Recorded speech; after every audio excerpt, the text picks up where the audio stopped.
Buenas tardes, profesora y compañeros. Mi nombre es Gisela Estrella Barranco García y a mí me tocó el tema de equilibrio químico, que es la exposición número de lista 2. Introducción. El texto aborda el equilibrio químico desde el punto en una reacción química en el que las cantidades de reactivos y productos permanecen constantes. Se realiza una explicación detallada del por qué la reacción directa e inversa ocurre a la misma velocidad. También se explican las reacciones irreversibles que solo ocurren en una dirección y no pueden volver a su estado original, como ocurre con la oxidación o la combustión. Actividad formativa. Investiga 5 ejemplos de reacciones de la vida cotidiana que ocurran rápidamente y 5 de otras que se den de manera lenta. Como primer ejemplo de reacciones rápidas tenemos el encender un fósforo, ya que la reacción de combustión del fósforo con el oxígeno del aire ocurre en fracciones de segundos, generando luz y calor rápidamente. Como segundo ejemplo tenemos la reacción del bicarbonato con vinagre, ya que esta reacción produce dióxido de carbono inmediatamente cuando se mezclan, lo que se observa por la efervescencia, que son las burbujas. Como tercer ejemplo tenemos la neutralización entre un ácido y una base fuerte. Por ejemplo, el ácido clorhídrico con el hidróxido de sodio reacciona de forma casi instantánea, liberando así el calor. 4. Explosión de fuegos artificiales. Estas son una de las reacciones en donde la oxidación son rápidas y son exotérmicas, ya que ocurren en milisegundos liberando gases, luz y sonido. Y como último ejemplo tenemos la precipitación al mezclar dos soluciones salinas compatibles, como cloruro de sodio con nitrato de plata, que forman un sólido blanco casi al instante. Como ejemplos de las reacciones lentas, en primer lugar tenemos la oxidación del hierro. Esta reacción con el oxígeno y la humedad del ambiente puede tardar días o semanas en notarse. Como segundo ejemplo está la fermentación del pan, ya que las levaduras transforman los azúcares en dióxido de carbono y alcohol lentamente durante varias horas. Como tercer ejemplo está la digestión de alimentos. Aunque comienza en minutos, el proceso completo de digestión y absorción toma varias horas. Como penúltimo ejemplo está la formación de petróleo a partir de materia orgánica, ya que es un proceso geológico que toma millones de años, involucrando presión y temperatura en las profundidades de la Tierra. Y como último ejemplo está la descomposición de residuos orgánicos bajo condiciones naturales, ya que esto puede durar semanas o meses dependiendo la temperatura y la humedad. Velocidad de disminución. 2.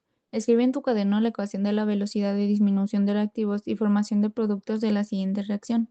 Tenemos un mol de nitrógeno gaseoso que reacciona con 3 moles de hidrógeno gaseoso para producir 2 moles de amoníaco gaseoso. Como primer paso tenemos que encontrar los coeficientes estequiométricos, y esos se encuentran del lado izquierdo del elemento. Como por ejemplo, en el nitrógeno del lado izquierdo no vemos un número, pero sabemos que ahí hay un 1, por eso tiene un mol. El hidrógeno tiene 3 moles y el amoníaco tiene 2 moles. Como segundo paso tenemos que observar la ecuación de la velocidad de reacción, que esta nos dice que V es la velocidad de reacción, A, B, C y D representan las concentraciones molares de las sustancias, delta de la concentración de A sobre delta del tiempo es el cambio de la concentración de A con respecto al tiempo. El signo negativo indica que la concentración de los reactivos A y B disminuye con el tiempo para que así los productos C y D aumenten, por eso esos no tienen un signo negativo. Como ya observamos la ecuación de la velocidad de reacción y vimos qué significa cada letra, como tercer paso tenemos que realizar la ecuación para esta reacción. Entonces sería que la velocidad es igual a menos delta de la concentración del nitrógeno sobre delta del tiempo, que esto es igual a menos un tercio de delta de la concentración de hidrógeno sobre delta del tiempo, que esto es igual a un medio de delta de la concentración del amoníaco sobre delta del tiempo. Ahora te voy a explicar qué significa cada una de las letras que ya te había dicho. El signo negativo se usa para los reactivos porque su concentración disminuye con el tiempo. Por eso, los primeros dos elementos tienen signo negativo. Y el signo positivo se usa para los productos porque su concentración aumenta con el tiempo. Es por eso que en la ecuación el amoníaco tiene un signo positivo y los denominadores 1, 3 y 2 provienen de los coeficientes estequiométricos. Ahora te muestro gráficamente lo que significa la reacción. Este gráfico muestra cómo cambian las cantidades de cada sustancia con el paso del tiempo de la reacción.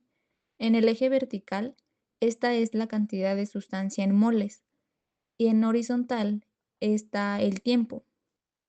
Así que cada línea representa cómo cambia una sustancia durante la reacción.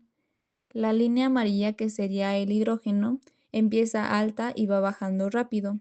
Significa que hay mucho hidrógeno al inicio y se consume rápidamente. Así que recuerda que por cada 1 mol de nitrógeno se usan 3 moles de hidrógeno, por eso bajan más. La línea gris, que sería el nitrógeno, también baja, pero más despacio. Así que esto significa que el nitrógeno también se consume, pero en menor cantidad. Y la línea negra, que es el amoníaco, comienza en cero y va subiendo. Es el producto que se forma a medida que los otros dos reaccionan. Al final de la gráfica podemos observar que las tres líneas se vuelven planas, lo que significa que ya no cambian. Esto indica que la reacción llegó a un equilibrio químico.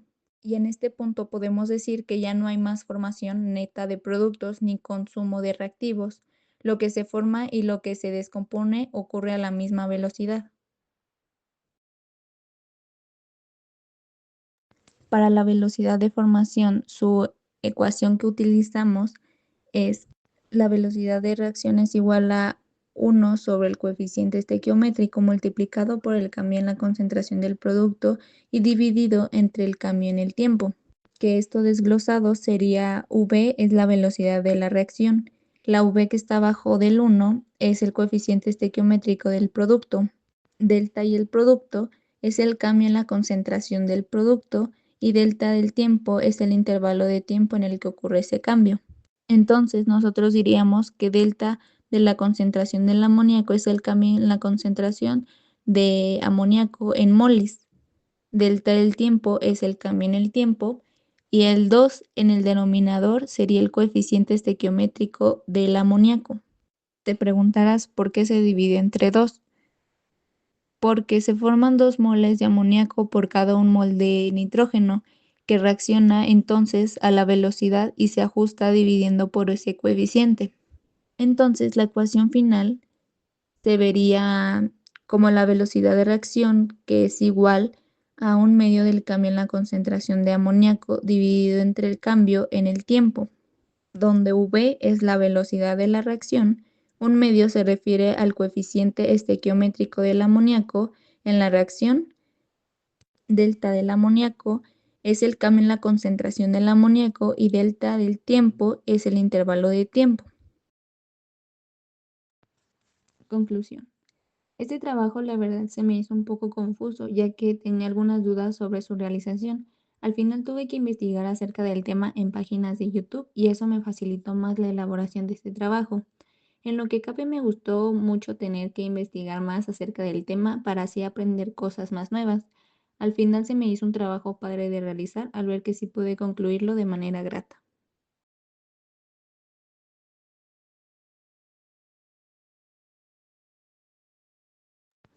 Muchas gracias por ver la explicación de mi tema. Espero les haya servido.